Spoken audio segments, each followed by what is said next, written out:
আজকের ভিডিওটা হচ্ছে আমার নেপাল ট্যুর নিয়ে। এখন কাঠমান্ডু দরবার স্কয়ারে আছি। এটা হচ্ছে শম্ভুনাথ মন্দির। শম্ভুনাথ মন্দিরে দেখতে পাচ্ছেন প্রচুর বানর এখানে সেখানে।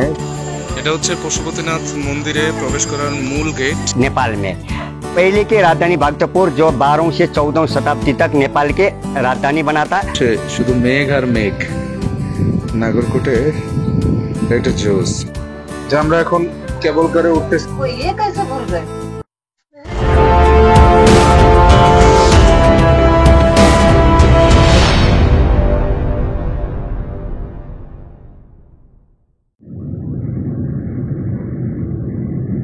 সবাইকে শুভেচ্ছা জানিয়ে আজকে নতুন আরেকটা ভিডিও শুরু করছি। আজকের এই ভিডিওটা হচ্ছে আমার নেপাল ট্যুর নিয়ে।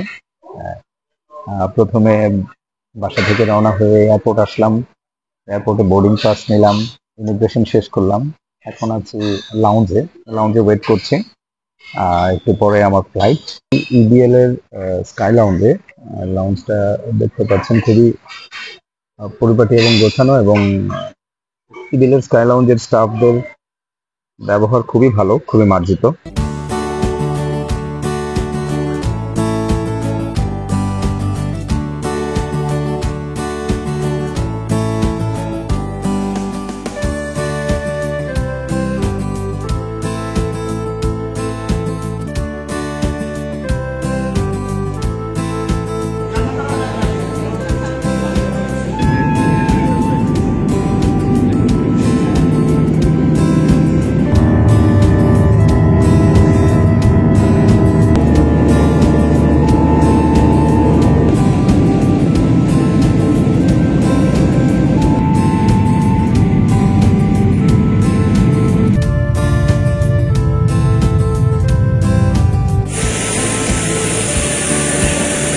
এক ঘন্টা 10 মিনিটের একটা জার্নি শেষ করলাম।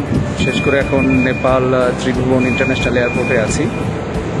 এখানে এখন ইমিগ্রেশন শেষ করে বের হলাম। খুবই স্মুথ ইমিগ্রেশন ছিল। আমার 2 মিনিট সময় লেগেছে, বেশি লাগে নাই।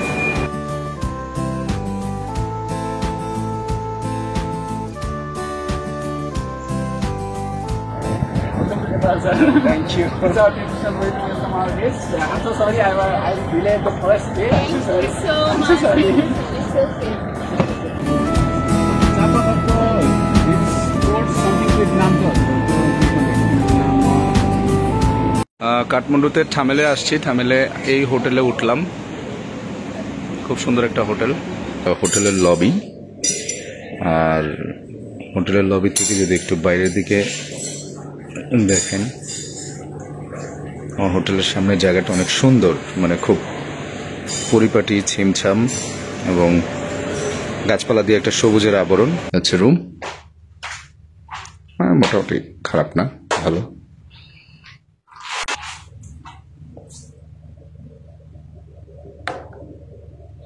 রুমের সাথে জানালা থেকে কাঠমান্ডু শহরের একটা চমৎকার ভিউ এখানে দেখা যায়, জিনিসটা খুবই সুন্দর। ওই হোটেলের রুফটপ থেকে পুরো কাঠমান্ডু সিটিটাই খুব সুন্দর লাগছে, চমৎকার। অ্যাকচুয়ালি কাঠমান্ডু সিটিটা হচ্ছে কাঠমান্ডু ভ্যালির উপরে, অর্থাৎ ভ্যালির মধ্যে। এর চারদিকেই হচ্ছে পাহাড়ের পাদদেশে মূলত এই সিটিটা। থামেলের রাস্তায় বাইক নিয়ে ঘোরাঘুরি করছি। দাদা আছে, দিনেশ দাদা আমাকে রাইড দিল, থ্যাংক ইউ দাদা। At least we are getting a ride, okay? Yeah. থামেলের রাস্তায় ঘোরাঘুরি করছি। একটা বার শপে আসলাম। বার শপে অ্যাকচুয়ালি চা খেতে আসছি। এখানে এই শপে চা খাবো। খেয়ে আমাদের চা চলে আসছে, আমরা এখন চা খাবো। Our chai is here. Yeah, our chai is here. So, what Nepalese people call this tea in local language? Chia. Chia. Chia. In Bangladesh, we call it cha. Cha. We call it jia. We call it milk tea called दूध jia. Yeah, दूध चा. Black tea, color jia. No, we call it wrong cha. Wrong cha. Wrong cha. Because it's colored. Yeah, it's colored. That's right. সন্ধ্যার পরে একটু বের হলাম, এখন আছি থামেল স্ট্রিটে। প্রথমে সিম কার্ডটা কিনলাম, সিম কার্ডটা কিনে এখন হেঁটে হেঁটে একটু যাচ্ছি কাঠমান্ডু দরবার স্কোয়ারের দিকে। যত একটু একটু করে সন্ধ্যা থেকে রাত হচ্ছে ততই টেম্পারেচার একটু একটু করে কমছে, একটু হালকা শীত শীত লাগছে। এরকম বর্ষার সিজনেও হালকা ঠান্ডা লাগছে। হাঁটতে হাঁটতে একটা রিক্সা পেলাম, রিক্সা নিয়ে এখন যাচ্ছি কাঠমান্ডু দরবার স্কোয়ারে। দেখি রাত্রেবেলা কেমন লাগে জায়গাটা। তো রিক্সা চড়তে একটু ঢাকা ঢাকা ফিল লাগছে, মনে হচ্ছে যেন ঢাকার রাস্তায় রিক্সায় ঘুরছি। এখন কাঠমান্ডু দরবার স্কোয়ারে আছি। দিনের বেলা যেমন জায়গাটা সুন্দর, রাত্রেবেলাও অসম্ভব সুন্দর। অনেক মানুষজন আসে এখানে রাতের বেলা।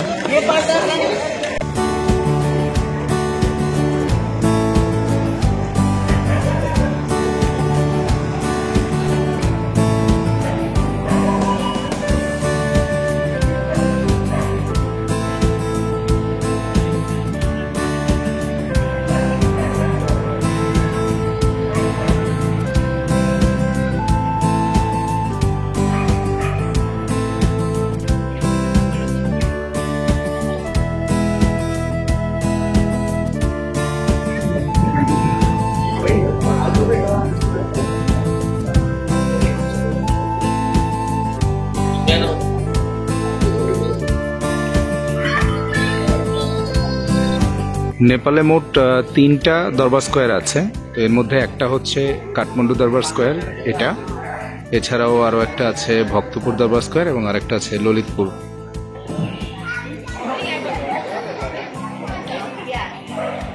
এটা হচ্ছে কাল ভৈরবের মন্দির।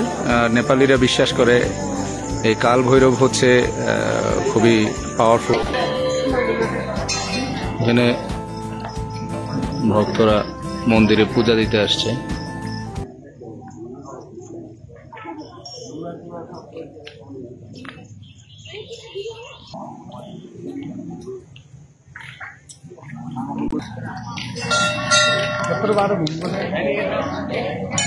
এপাশে 2টা মন্দিরেই পূজা হচ্ছে, লোকজন এখানে বসা।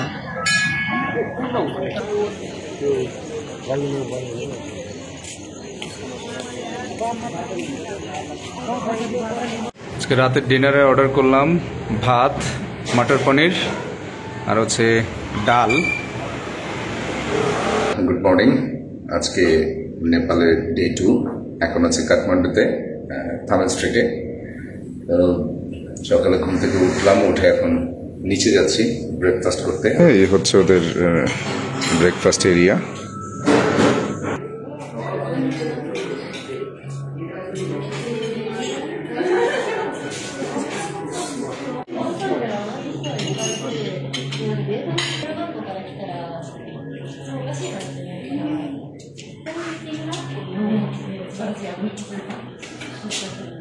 গতকালকে আমরা বিকালে নেপালে এসে পৌঁছেছিলাম।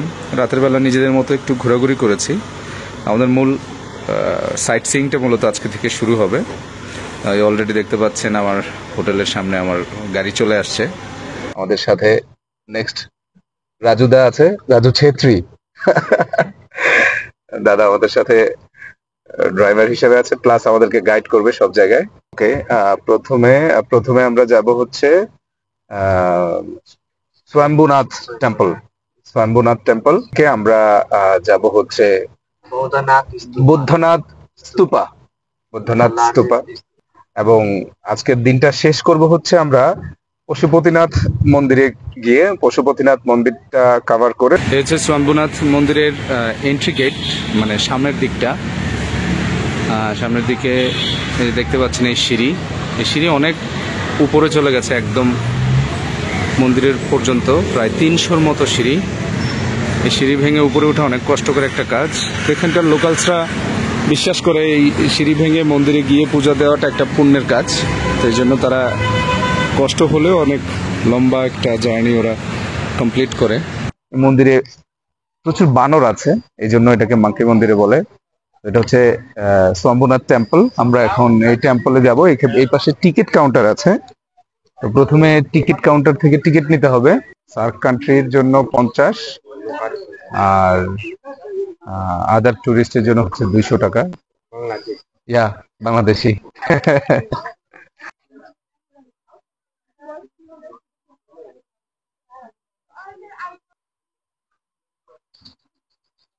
শম্ভুনাথ মন্দিরে দেখতে পাচ্ছেন প্রচুর বানর, এখানে সেখানে পুরো মন্দির জুড়ে এরকম বানর দেখা যায়। আমার নিয়ে আসা পানির বোতলটা একটা, এই যে বানর একটা আচানক হামলা দিয়ে নিয়ে গেছে, দেখতে পাচ্ছেন। দেখেন কিভাবে সে পানির বোতলটাকে খোলার চেষ্টা করতেছে, মনে করতেছে এটা একটা খাবার। হঠাৎ করে ছু মেরে আমার কাছ থেকে নিয়ে গেল পানির বোতলটা। অনেক চেষ্টা করছে কিন্তু সে খুলতে পারছে না।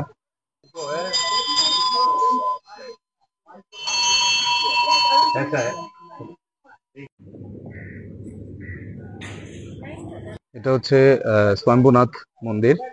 আমরা গাড়ি দিয়ে আসছি দেখে আমরা মন্দিরের পিছন সাইড দিয়ে উঠেছি, যার কারণে অল্প কিছু সিঁড়ি, অর্থাৎ 40-50টা সিঁড়ি বেয়েই আমরা একদম মন্দিরের উপরে আসতে পেরেছি। কিন্তু যদি সামনের দিক থেকে আসতাম, অর্থাৎ মন্দিরে যদি সামনের মেইন গেট, যেটা মেইন গেট দিয়ে যদি প্রবেশ করতাম, সেক্ষেত্রে আমাদেরকে প্রায় 300-র মতো সিঁড়ি ভাঙা লাগতো, যেটা খুবই কষ্টকর। এই ছবিগুলো দেখতে পাচ্ছেন, এগুলো সব হ্যান্ড পেইন্ট, অর্থাৎ হাতে আঁকা ছবি। এগুলা কোনো কম্পিউটারে প্রিন্ট করা না। এবং ছবিগুলা ক্যামেরাতে যতটুকু না সুন্দর লাগছে, বাস্তবে অ্যাকচুয়ালি তার চেয়ে আরো বেশি, অর্থাৎ খালি চোখে খুবই চমৎকার লাগে। যদিও ছবিগুলো অনেক এক্সপেন্সিভ, যেহেতু হাতে আঁকা, কিন্তু তারপরও দেখতে অনেক সুন্দর।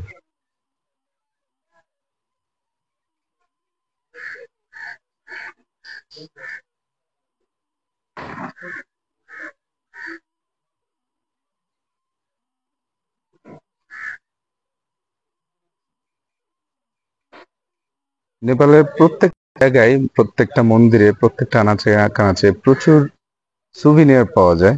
ওদের দেবদেবীর মূর্তি, এখানে যেহেতু প্রায় 90%-এরও বেশি মানুষ হিন্দু, তো প্রচুর দেবদেবীর মূর্তি এবং অন্যান্য সুভিনিয়ার আইটেম এখানে প্রচুর পাওয়া যায়।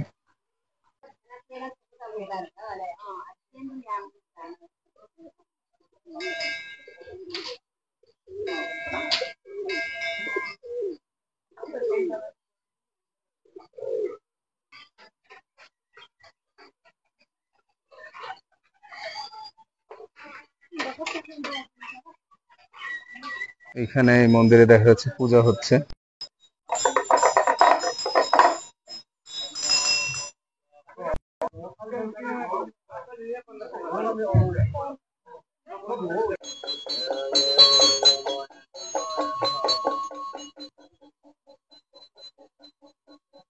শম্ভুনাথ টেম্পল থেকে একটা চমৎকার ভিউ দেখা যায়, অর্থাৎ পুরো কাঠমান্ডু যে ভ্যালিটা আছে, পুরো কাঠমান্ডু ভ্যালি বা কাঠমান্ডু ফুল সিটিটাই কিন্তু এই শম্ভুনাথ টেম্পল থেকে দেখা যায়। স্বয়ম্ভুনাথ মন্দিরের মেইন গেট থেকে উঠার যে সিঁড়ি, এটা হচ্ছে সেই সিঁড়ি। আমরা উঠার সময় অ্যাকচুয়ালি এদিক দিয়ে উঠিনি, আমরা পিছন দিক দিয়ে উঠেছি, কারণ ওদিক দিয়ে অল্প কিছু সিঁড়ি বাইতে হয়, আর এদিক দিয়ে অনেকগুলা সিঁড়ি, প্রায় 300-র মতো সিঁড়ি, সেজন্য আমরা উঠার সময় এদিক দিয়ে উঠি নাই। বাট এখন নামার সময় আমরা এই সিঁড়িটা দিয়ে নামছি।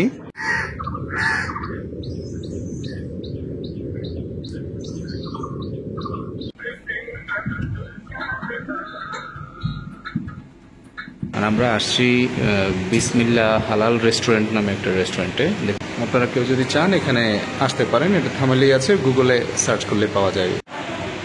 শম্ভুনাথ মন্দির থেকে বের হয়ে আমরা আবার থামেল স্ট্রিটে চলে আসছি। এসে লাঞ্চের অর্ডার করলাম, থালি, নেপালি ভাষায় যেটাকে বলে থাকালি। এটা হচ্ছে বর্ষাকালে আপনি নেপাল আসবেন আর বৃষ্টি দেখবেন না, এটা তো হয় না। এখন আমরা বেরোচ্ছিলাম একটু বুদ্ধস্তূপা টেম্পল এবং পশুপতিনাথ টেম্পলে যাব, কিন্তু দেখতেই পাচ্ছেন বৃষ্টির মধ্যেই বের হয়েছি। এটাও ভালো লাগছে দেখতে। এখন আমরা থামেলের পলিগুলির ভিতর দিয়ে বৃষ্টি উপভোগ করতে করতে যাচ্ছি। এই এরিয়াটার নাম হচ্ছে নকশাল। ये तो नेपाल का एक्सपेंसिव एरिया है ना, मोस्ट एक्सपेंसिव एरिया। क्यों दादा? क्योंकि यहाँ पर मैक्सिमम वीआईपी लोग रहते हैं, जो भी घर है ना सब बंगलो बंगलो टाइप का घर है। ওকে, সব নেপালের গুলশান বনানী বলতে যা বোঝায় আর কি এই নাকশালে এলাকাটা। এখানে সব বড় লোকরা থাকে, বড় বড় রাজনীতিবিদরা থাকে, ইনক্লুডিং প্রাইম মিনিস্টার। এটা হচ্ছে বুদ্ধিস্ট স্তূপা, এটা গেট, এন্ট্রি গেট। আমরা এখন এখান দিয়ে প্রবেশ করব। তো ঢুকতেই টিকিট দেওয়ার পরে ওরা আমাকে এরকম একটা বুকলেট দিয়ে দিল। এটা হচ্ছে বুদ্ধনাথ স্তূপার একটা বুকলেট। এখানে অবশ্য এখানে ডিটেল লেখা আছে সবকিছু। আর এই হচ্ছে বুদ্ধনাথ স্তূপা বা বুদ্ধিস্ট টেম্পল। এখানে একটা জিনিস সবাই খেয়াল করবেন, সবাই এই জায়গাটা হচ্ছে একটা সার্কেল আকারে। খেয়াল করে দেখুন, সবাই ক্লকওয়াইজ হাঁটছে, অর্থাৎ শুধু এই যে দেখতে পাচ্ছেন ওদিকে যাচ্ছে, কিন্তু এদিকে কিন্তু কেউ উল্টা দিকে কেউ যাচ্ছে না, সবাই হেঁটে একদিকে যাচ্ছে। তো এটা হচ্ছে যেহেতু বুদ্ধদের একটা পবিত্র স্থান, তো এখানে সবাই এটা বিশ্বাস করে যে ক্লকওয়াইজ ঘোরাটা একটা পুণ্যের কাজ, এবং এই জন্য তারা ক্লকওয়াইজ এখানে ঘুরে।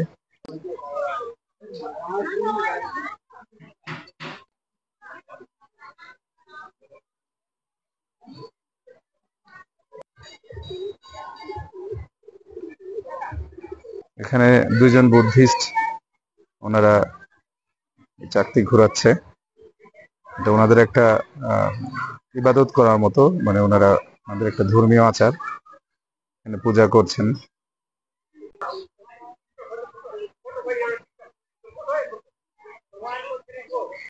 বিশাল বড় একটা মূর্তি, এটা সম্ভবত বিষ্ণু মূর্তি, ব্রোঞ্জের, অনেক বড় সাইজ।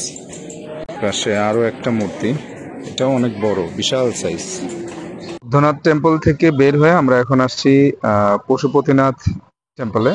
যে এন্ট্রি গেট দিয়ে ঢুকে এখানে যে আমরা পশুপতিনাথ মন্দিরের দিকে যাচ্ছি। এদিক দিয়ে মূল মন্দিরের গেটে প্রবেশ করতে হয়, এই পাশ দিয়ে। আমরা একটু এদিকে যাচ্ছি, ঘুরে আসি, দেখি। এই হচ্ছে পশুপতিনাথ মন্দিরের বাইরের থেকে এক ঝলক।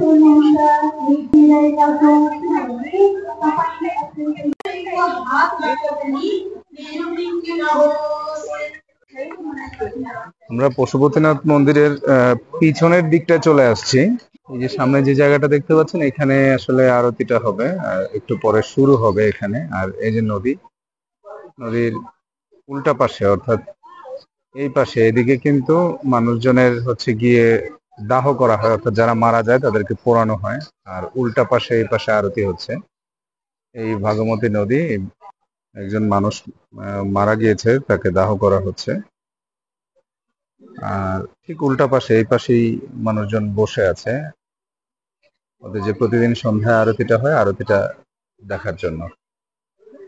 এই জিনিসটা একটু অন্যরকম, একই জায়গায় আরতিও হচ্ছে, আবার উল্টো পাশে এখানে মৃতদেহের সৎকারও হচ্ছে। ওনাদের বিশ্বাস যে যেহেতু ভাগমতী নদী, এই নদীটার নাম, এখানে যদি কাউকে দাহ করা হয় তাহলে তার নাকি মুক্তি মিলে, তো এই জন্য সবাই এখানে নিয়ে আসে। আচ্ছা, পশুপতি মন্দিরে ঢোকার কয়েকটা গেট আছে, তার মধ্যে এটা একটা গেট। আর এই গেট দিয়ে ঢোকার জন্য যে দেখতে পাচ্ছেন, সবাইকে অবশ্যই খালি পায়ে ঢুকতে হয়। আরেকটা জিনিস হচ্ছে, পশুপতি মন্দির হচ্ছে হিন্দু ধর্মাবলম্বীদের ভাষ্যমতে এটা নাকি ওনাদের পৃথিবীর সবচেয়ে বড় মন্দির। আর এখানে ওদের যে ভগবান শিবের পূজা করা হয় এখানে। তো যার কারণে হিন্দুদের জন্য এই জায়গাটা খুবই গুরুত্বপূর্ণ এবং খুবই পবিত্র একটি জায়গা, এবং খুব গুরুত্ব সহকারে ওরা এই জায়গাটিকে বিবেচনায় নেয়। মন্দিরটা যেহেতু শুধুমাত্র হিন্দুদের জন্যই অ্যালাউড, এই জন্য আমি ভিতরে ঢুকছি না।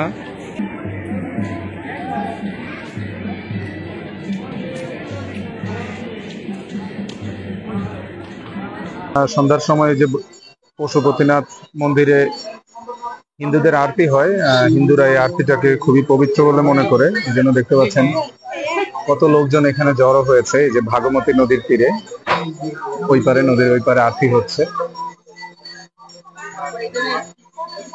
প্রচুর লোকজন এখানে আরতিতে আসছে, ইভেন অনেক ফরেনাররাও আসছে এখানে, দেখতে পাচ্ছেন, আরতি দেখার জন্য।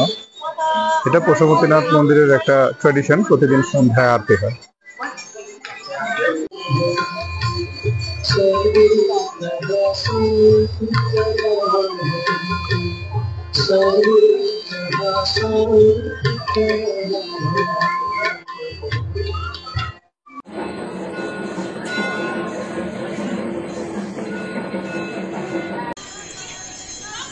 যে সামনে মূল মন্দিরের এন্ট্রি পয়েন্ট, এটা হচ্ছে পশুপতিনাথ মন্দিরে প্রবেশ করার মূল গেট। এখানে শুধুমাত্র যারা হিন্দু তারাই প্রবেশ করতে পারে। আর এখানে যেহেতু আমরা প্রবেশ করছি না, এই জন্য আর ভিতরে আর যাওয়ার কোনো প্রয়োজন নেই। আর তাছাড়া এখানে ভিতরে ভিডিও অ্যালাউ না। अगर आपको क्लब जाना पसंद है तो सबसे बड़ा LOD club. LOD club? Lords of dreams. नहीं भैया, हम लोग क्लबिंग टबिंग नहीं करते हैं। রাতের থামেলের রাস্তাঘাট খুবই ভাইব্রেন্ট। থামেল তো আস্তে আস্তে দিন দিন আইল্যান্ডের মতো হয়ে যাচ্ছে। नमस्ते नेपाल। নমস্তে নেপাল। আজকে আমাদের ডে 3। আমরা সকালে হোটেল থেকে চেক আউট করে বের হলাম থামেল থেকে। এখন আমরা নাগরকোটের থেকে কালকে আবার কাঠমান্ডুতে ব্যাক করব। এখন আমাদের জার্নি স্টার্ট করলাম নাগরকোটের উদ্দেশ্যে। রাস্তার মধ্যে আমরা ভক্তপুর দরবার স্কোয়ারটা আমরা কভার করব। একটা বাস নষ্ট হয়ে গেছে, সবাই মিলে ঠেলতেছে।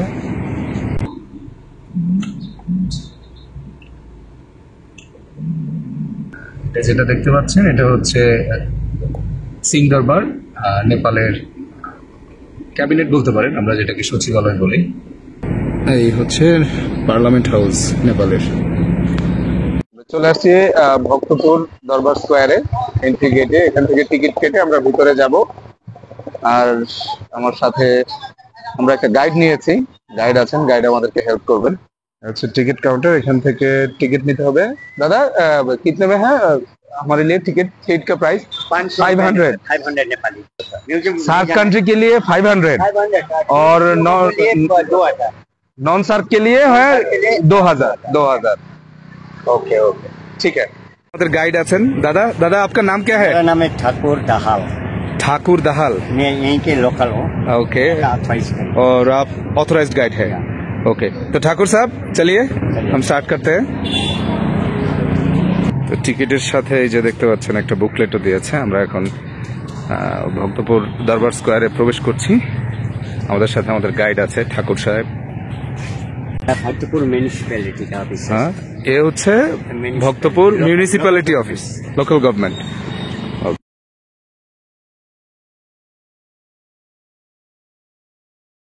तो 12वीं से 18वीं शताब्दी तक मल्ल राजा के शासन था नेपाल में।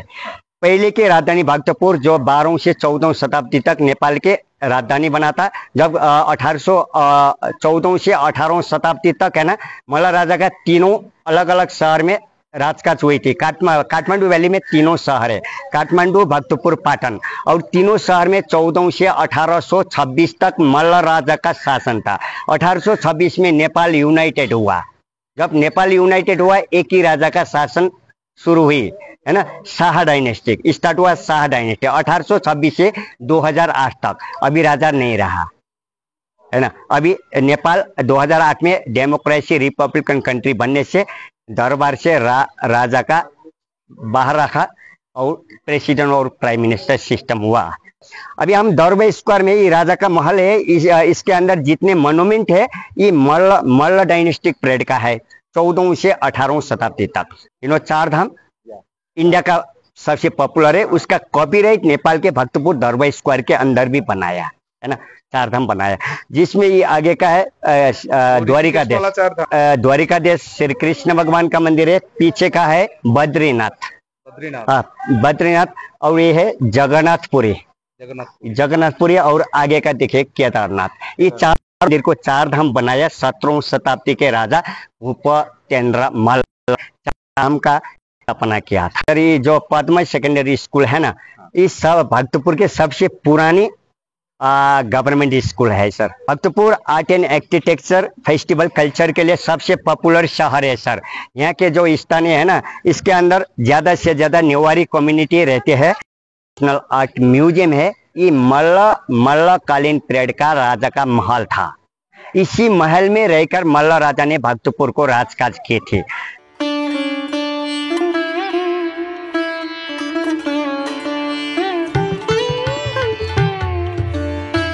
आगे का ये मंदिर है ना, ये बरशाला दुर्गा माता जी का मंदिर है। जब इस घंटियां को बजाती है, लोग इससे आया हुआ साउंड सुनते हैं। जैसा कुत्ता भोगता वाला साउंड हम सुनते हैं ना सर, वैसा साउंड आती है। हाँ, इस बेल को कहते हैं डॉग बार्किंग बेल, या कुक कुक कुक कर कहते हैं ऐसा है ना। हाँ, इस मंदिर भगवान शिव का मंदिर है, जिसको एच्छेश्वर महादेव मंदिर कहते हैं। Mahadev is Lord Shiva. दरबार का निर्माण हुआ था 17वीं शताब्दी में, आज से 400 साल पहले। इसको कहते हैं, हम यहाँ के स्थानीय लोग कहते हैं Sun Dhoka. It's means golden gate. Nepal का एक ही पॉपुलर गेट है, गोल्डन गेट, है ना। इस गेट का निर्माण हुआ था 1754 एडी में। इस गेट का निर्माण किया था रणजीत मल्ल, जो भक्तपुर के अंतिम मल्ल जनरेशन राजा था। जो मंदिर जो 400 साल पहले बनाई थी, लेकिन ये मूर्तियां 500 साल पुरानी, 100 साल आगे का। ये main entrance gate of the royal incense time में main entrance gate of the royal families. ये गेट क्यों छोटे बनाती है आपको मालूम है? क्योंकि हमारा हिंदू कल्चर में है ना, मंदिर जाने से पहले है ना झुकना पड़ेगा, है ना। हाँ, झुक के अंदर जाना पड़ेगा, इसीलिए है ना झुकाने के लिए छोटे दरवाजा बना लिया है। हर एक मंदिर में एक ही है। हाँ, इस जगह को कहते हैं royal bath. Specially death bath है ना, it's called golden fountain. Specially Malla राजा ने 1688 में जीता मित्र मल्ल राजा ने, जो भूपतेंद्र मल्ल का पिता था, जीता मित्र मल्ल ने 1688 में निर्माण कराया। रानी इसी बात में आकर स्नान करते थे। स्पेशली रानी के लिए भी निर्माण किए थे, है ना। इस जगह बनाने के लिए 10 साल लगा था सर। ये क्या है? नेवारी यहाँ के लोकल लैंग्वेज में कहते हैं जूजू धाओ, राजा दही। भक्तपुर के दही नेपाल के सबसे पॉपुलर है।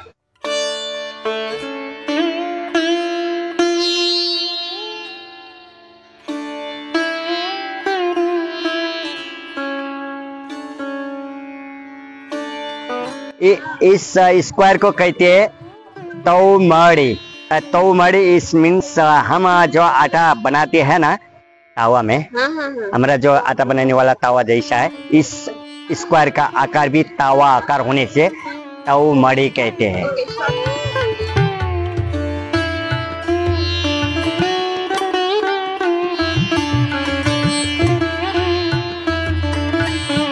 इस मंदिर के निर्माण हुआ था 1702 एडी में, किया था राजा भूपतेंद्र मल्ल ने।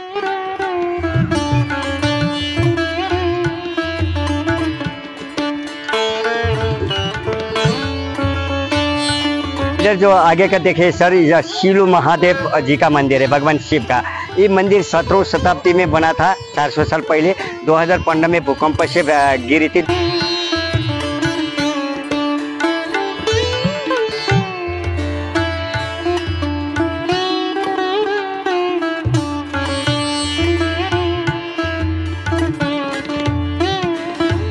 ये किसका मंदिर है? ये श्री लक्ष्मी, या Lakshmi god of money.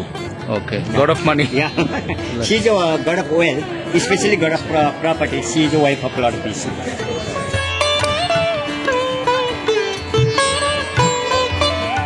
Bhaktapur Durbar স্কোয়ারে আমরা ঘোরাঘুরি শেষ করলাম। দাদা আছে আমাদের সাথে। এখন একটা রেস্টুরেন্টে বসছি লাঞ্চ করার জন্য। তো লাঞ্চে অর্ডার করলাম হচ্ছে ভেজ থালি। এটা হচ্ছে ব্যাম্বো এবং পটেটো দিয়ে একটা স্যুপ। এখানে সবজি আছে, এটা সম্ভবত পনির তরকারি, ডাল, রাইস, শাক, এটা আচার, পাঁপড়, সালাদ, दही আর হচ্ছে জুজু দহি, দাও সুজু দাও, এখানকার ট্র্যাডিশনাল দই, খুবই বিখ্যাত। বিয়োগার।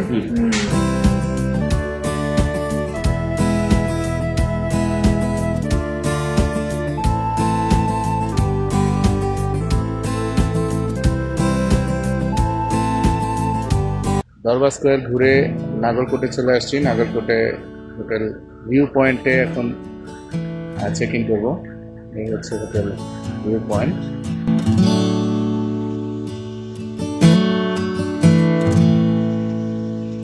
এই রুমটা আমরা বুক করেছি। এটা একদম কর্নার একটা রুম, এসি রুম। এই রুমের এই পাশটাও একদম ওপেন, জানালার এই পাশটা, এই পাশ থেকেও একদম ফুল ভিউ পাওয়া যায়। এবং এই পাশটা দিয়ে হচ্ছে ব্যালকনি, এদিক দিয়ে তো একদম ওয়েদার ভালো থাকলে তো পুরো মাউন্টেন রেঞ্জটাই দেখা যায়, দেখতে পাচ্ছেন। তো এই হোটেলটা নেওয়ার উদ্দেশ্য হলো হোটেল ভিউ পয়েন্টের একটা সুবিধা হচ্ছে যদি ওয়েদার ভালো থাকে তা এখান থেকেই পুরো হিমালয়ের যে মাউন্টেন রেঞ্জটা, পুরো রেঞ্জটা এখান থেকে দেখা যায়। এই জন্য কষ্ট করে একদম ভিউ পয়েন্ট বা ওয়াচ টাওয়ার ওই পর্যন্ত যাওয়ার প্রয়োজন হয় না। এই জন্য এই রুমটা নিয়েছি।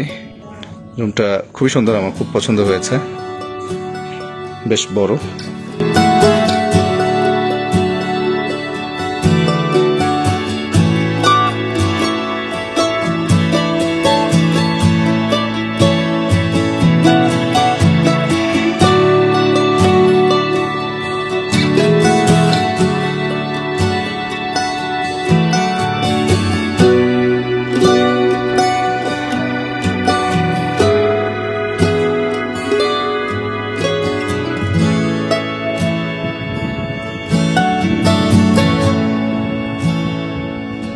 আমাদের চারপাশে শুধু মেঘ আর মেঘ। নাগরকোটে একটা জোস, পুরো সাজেকের মতো মেঘগুলো একদম আমাদের উপর দিয়ে যাচ্ছে, গায়ের উপর দিয়ে কেটে কেটে যাচ্ছে মেঘগুলা। নাগরকোটে আছি, আর নাগরকোটে এই মুহূর্তে হোটেল ভিউ পয়েন্টের রুফটপে আছি। আপনারা একটু দেখেন আমার পিছনে একদম পুরো সাদা হয়ে আছে সন্ধ্যার একটু আগলগনে। এটা কিন্তু কুয়াশা না, আমরা এক্স্যাক্টলি এখন মেঘের মাঝখানে আছি, অর্থাৎ মেঘের একটা বড় খণ্ড জাস্ট আমাদের উপর দিয়ে যাচ্ছে। গায়ে ফিল করছি মেঘ যাচ্ছে, আমাদেরকে ক্রস করছে, আমাদের গায়ে বাধা লাগছে। চমৎকার একটা অনুভূতি। এটা আসলে ফিল করার মতো, এটা অ্যাকচুয়ালি ক্যামেরাতে দেখানো সম্ভব না, কিন্তু অন্যরকম একটা অনুভূতি। আপনারা যারা নেপাল আসবেন, আপনি কাঠমান্ডুতে থাকেন বা পোখারায় যান, যাই করেন, কিন্তু নাগরকোটে অ্যাটলিস্ট একটা রাত অবশ্যই স্টে করবেন। তাহলে এরকম একটা ফিলিংস, এরকম একটা অনুভূতি আপনিও পাবেন। খুবই ভালো লেগেছে এরকম একটা এনভায়রনমেন্ট।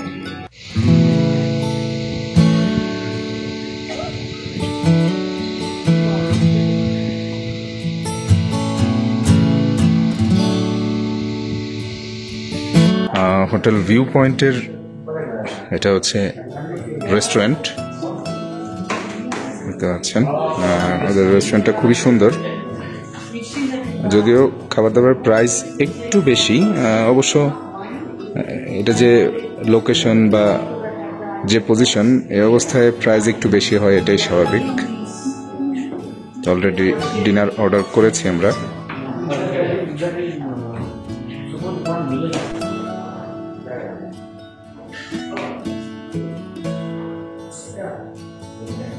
ডিনারে অর্ডার করলাম ভেজিটেবল মোমো, হচ্ছে এগ ফ্রাইড রাইস, এটা হচ্ছে ভেজ থুকুপা, আর এখানে আছে একটা ভেজ কারি। এগুলো হচ্ছে আমাদের আজকের ডিনার। Good morning. আজকে ডে 4 স্টার্ট করলাম নাগরকোটে। আমার পিছনে দেখতে পাচ্ছেন একদমই মেঘাচ্ছন্ন সবকিছু, কিছুই দেখা যাচ্ছে না।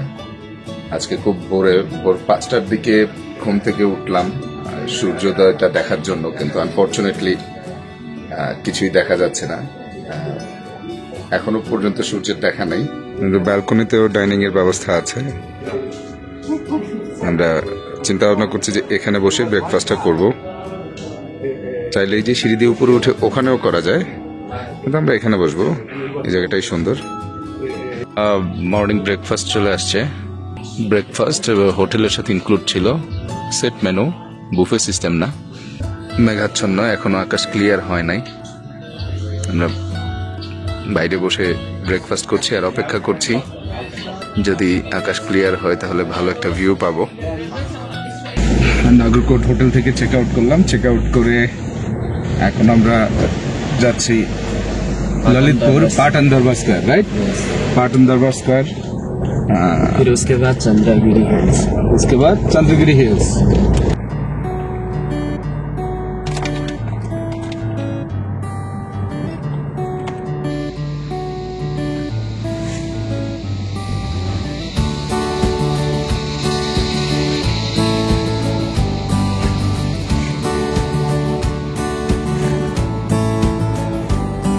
চলে আসছি ললিতপুরের পাটন দরবার স্কোয়ারে। কাঠমান্ডু ভ্যালিতে যে 3টা দরবার স্কোয়ার আছে, একটা হচ্ছে কাঠমান্ডু দরবার স্কোয়ার, একটা হচ্ছে ভক্তপুর দরবার স্কোয়ার, আর একটা হচ্ছে এটা পাটন দরবার স্কোয়ার। হচ্ছে ললিতপুর দরবার স্কোয়ারের এন্ট্রি গেট, এদিকে এন্ট্রি নিতে হবে। যে আজকে শনিবার, আর এখানে ললিতপুর দরবার স্কোয়ারে আজকে একটা ফেস্টিভ্যাল চলছে ওদের, কোনো একটা ধর্মীয় অনুষ্ঠান ওদের চলছে, এই জন্য এখানে অনেক মানুষজনের আনাগোনা, প্রচুর মানুষ। আর তাছাড়া শনিবার হচ্ছে নেপালে উইকেন্ড, এই জন্য প্রচুর মানুষ এখানে আসে। ললিতপুর দরবার স্কোয়ারে ঢোকার পরপরই বৃষ্টি নামলো, তো বৃষ্টি নামার কারণে আমরা আপাতত একটা চায়ের দোকানে দাঁড়ালাম।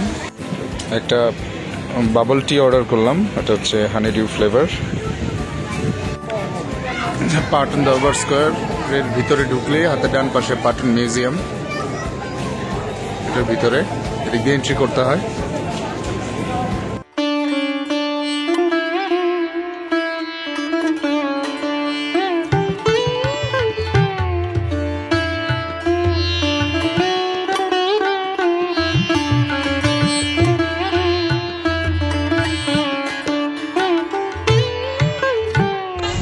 দরবার স্কোয়ারের মাঝখানে যে এগুলো হচ্ছে রেস্টরুম, এখানে সবাই বিশ্রাম নেয়।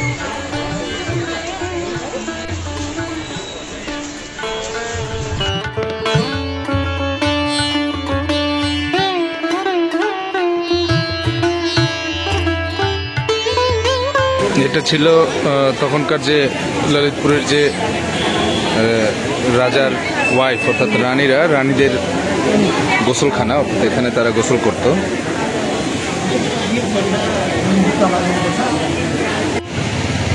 পাটন দরবার স্কোয়ারে এখানে একটা ছোট্ট বুদ্ধিস্ট স্তূপা আছে, অর্থাৎ বুদ্ধদের টেম্পলও আছে। আমরা পাটন দরবার স্কোয়ার থেকে বের হয়ে এখন যাচ্ছি চন্দ্রগিরি হিলসে কেবল রাইড করার জন্য। একটা জিনিস, ললিতপুরটা হচ্ছে এমন একটা জায়গা, আসলে এটাকে বলা হয়েছে city of art and culture, যেটার একটা রিফ্লেকশন এই ললিতপুর শহরের যে আর্কিটেকচারাল ডিজাইন, এই জিনিসটার উপরেও বোঝা যায়। অনেক সুন্দর এবং আর্টিস্টিক একটা ভিউ এই জায়গাটা পাওয়া যায়। ললিতপুর শহরটা অন্যান্য শহরের তুলনায় অনেক সুন্দর। চলে আসছি চন্দ্রগিরি হিলস, এখানে আমরা এখন কেবল রাইড করব, এন্ট্রি নিচ্ছি।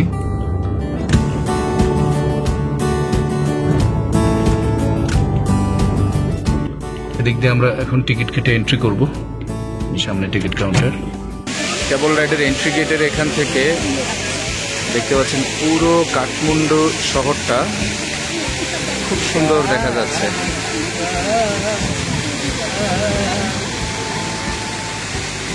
পুরো কাঠমান্ডু শহরটাই দেখা যাচ্ছে।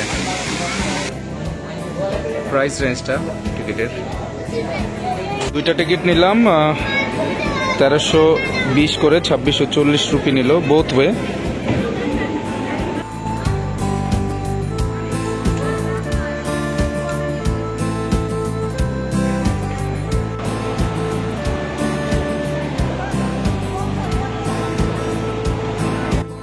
আমরা এখন কেবল কারে উঠতেছি, এটা রানিং থাকে, রানিং এর মধ্যে উঠতে হয়, রানিং এর মধ্যে উঠতে হয়। ওকে,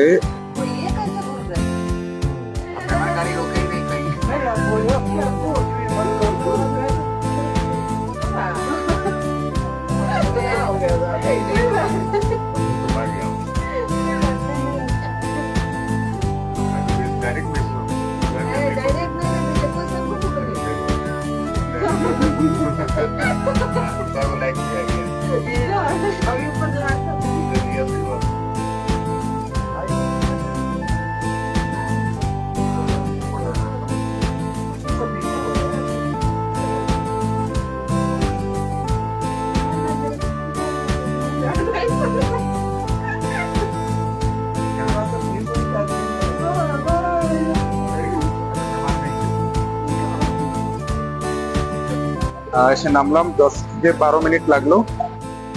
চন্দ্রগিরি পাহাড়ের উপরে কেবল কারে এসে নামলাম। এই কেবল কার থেকে সমুদ্রপৃষ্ঠ থেকে প্রায় ৮,২৬৮ ফিট অথবা ২,৫২০ মিটার উপরে আছি, উপরে অবস্থান করছি। চন্দ্রগিরি পাহাড়ের চূড়ায় একটা ছোট্ট মন্দির আছে, আমরা এখন ওই মন্দিরটার দিকে যাচ্ছি। মন্দিরটার নাম হচ্ছে বলেশ্বর মন্দির। এটা একটা শিব মন্দির। পুরো চন্দ্রগিরি হিলসের একটা রোড ম্যাপ এখানে দেওয়া আছে। অনেকগুলো তালা দেখা যাচ্ছে। এখানকার লোকাল মানুষরা বিশ্বাস করে এখানে তালা বেঁধে প্রার্থনা করলে তার মনের বাসনা পূরণ হয়। এই জন্য দেখতে পাচ্ছেন অনেক তালা।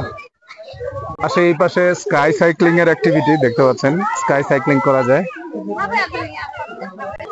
এখানে একটা মঞ্চ দেখা যাচ্ছে, সম্ভবত কোনো কালচারাল প্রোগ্রাম হলে এই জায়গায় অনুষ্ঠানগুলো হয়।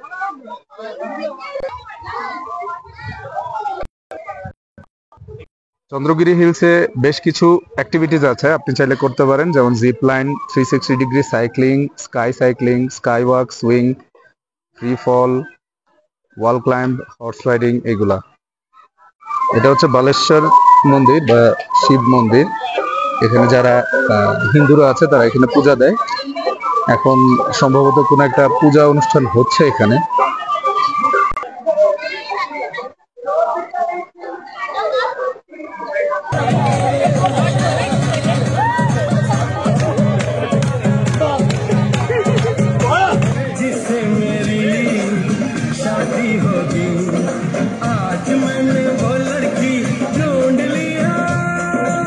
কাঠমান্ডুর লাইট হাউস, এটার উপরে উঠে পুরো শহরটা দেখা যায়।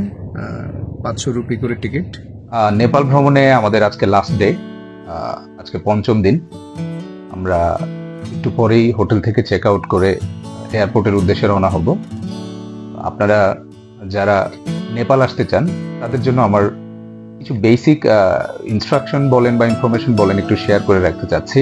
প্রথমত হচ্ছে, আপনারা যখন বাংলাদেশ থেকে নেপালে আসার জন্য টিকিট কাটবেন, অবশ্যই চেষ্টা করবেন সেটা রাইট সাইডে কাটার জন্য, বিমানের ডান পাশে, এবং ফিরতি ফ্লাইট অর্থাৎ নেপাল থেকে বাংলাদেশ যাওয়ার সময় লেফট সাইডে টিকিট কাটা ট্রাই করবেন।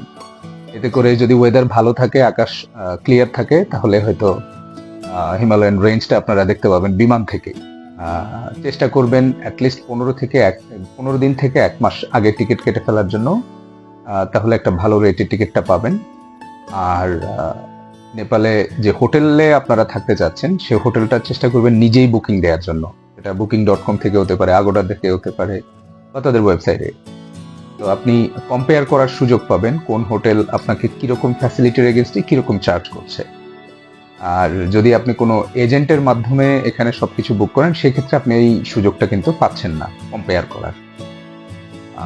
এজেন্টের মাধ্যমে আপনারা যেটা করতে পারেন, হয়তো ট্রান্সপোর্ট ফ্যাসিলিটিটা একবারে কন্ট্রাক্ট করে নিতে পারেন, যে আমি নেপাল 4 দিনের জন্য থাকবো বা 5 দিনের জন্য থাকবো, আমাকে এই জায়গাগুলো ঘোরাতে হবে, সাইট সিইং করাতে হবে, তাহলে আমাকে এরকম ট্রান্সপোর্ট ফ্যাসিলিটি দিতে গেলে আপনারা কিরকম চার্জ করবেন। ট্রান্সপোর্ট ফ্যাসিলিটিটা আপনারা চাইলে যে কোনো এজেন্টের সাথে কথা বলে কন্ট্রাক্ট করে নিতে পারেন, অথবা আপনি নেপালে আসার পরে যে হোটেলে উঠবেন ওই হোটেল থেকেও আপনাকে চাইলে অ্যারেঞ্জ করে দিতে পারবে যদি আপনি চান। আচ্ছা, আপনি যদি থামেলে উঠেন, থামেলে মোটামুটি হালাল ফুড কম বেশি পাওয়া যায়। থামেলের বাইরে অন্যান্য জায়গায় কিন্তু হালাল ফুডের খুবই ক্রাইসিস।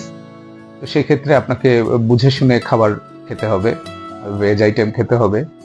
অথবা একটু চিন্তা ভাবনা করে ডিসিশন নিতে হবে যে আপনি কি খাবেন, এটা একটু মাথায় রাখবেন।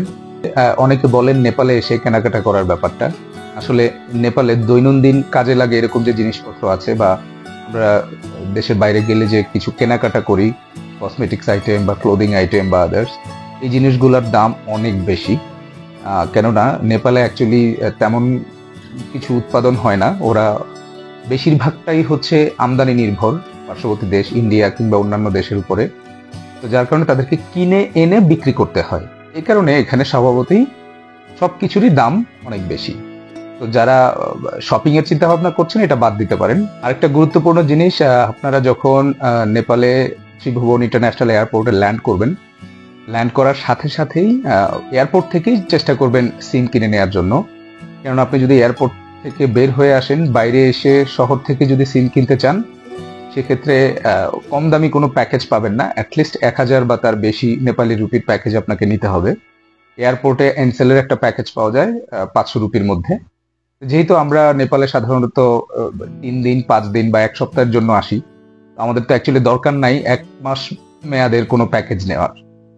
সেই জন্য আপনারা এয়ারপোর্ট থেকেই চাইলে সিমটা কিনে নিতে পারবেন, কম টাকায় নিয়ে নিতে পারবেন। আপনারা যারা চন্দ্রগিরি হিলসে যাবেন কেবল রাইড নিতে, তারা ওখানে যথেষ্ট সময় নিয়ে যাবেন, কেননা চন্দ্রগিরি হিলসের উপরে অর্থাৎ পাহাড়ের উপরে বেশ কিছু অ্যাক্টিভিটি আছে। একটু সময় নিয়ে গেলে হবে কি, আপনি সেখানে ওই অ্যাক্টিভিটিগুলোও করতে পারবেন। আর যদি নাগরকোট যান, অবশ্যই সেখানে একটা রাত থাকবেন, কেননা নাগরকোটে একটা রাত থাকাটা খুবই জরুরি। কারণ নাগরকোটটা হচ্ছে খুব সুন্দর একটা জায়গা। এখান থেকে সূর্যোদয়, সূর্যাস্ত, এমনকি হিমালয়ান যে রেঞ্জটা আছে, সবকিছুই ওয়েদার ভালো থাকলে খুব চমৎকার ভাবে দেখা যায়। তাছাড়া নাগরকোটটা খুবই সুন্দর, ছিমছাম এবং নিরিবিলি, চমৎকার একটি জায়গা। আমার এই টোটাল নেপাল ট্যুরের সার্বিক ব্যবস্থাপনা এবং সবকিছু অ্যারেঞ্জমেন্ট করেছে হ্যাভেন ট্রিপ। এই জন্য হ্যাভেন ট্রিপকে আমি অনেক ধন্যবাদ জানাই। ওদের যে কাস্টমার সার্ভিস, ওদের স্টাফদের যে বিহেভ, চমৎকার এবং খুবই প্রফেশনাল তারা।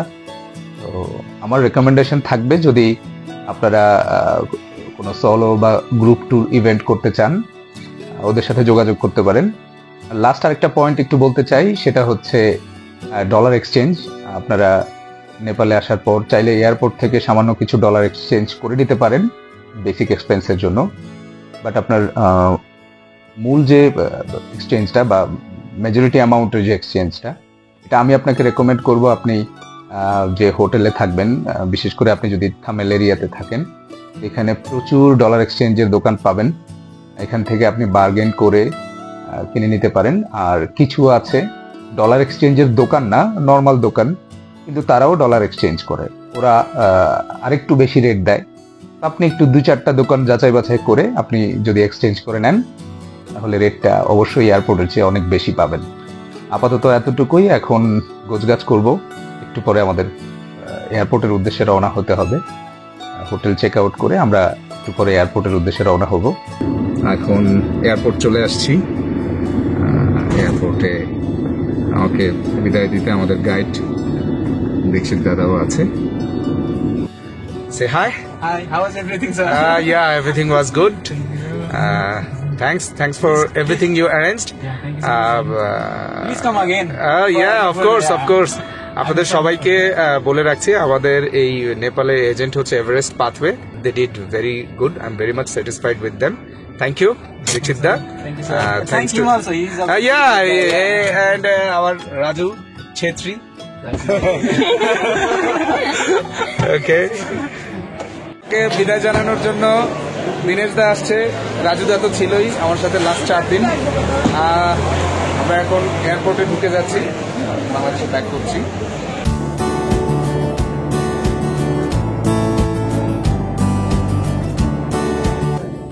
আলহামদুলিল্লাহ সব কিছু শেষ করে নেপাল এয়ারপোর্ট থেকে সব ফর্মালিটিস শেষ করে, ফ্লাইট একটু ডিলে ছিল, প্রায় 1.5 থেকে 1.5 ঘন্টা।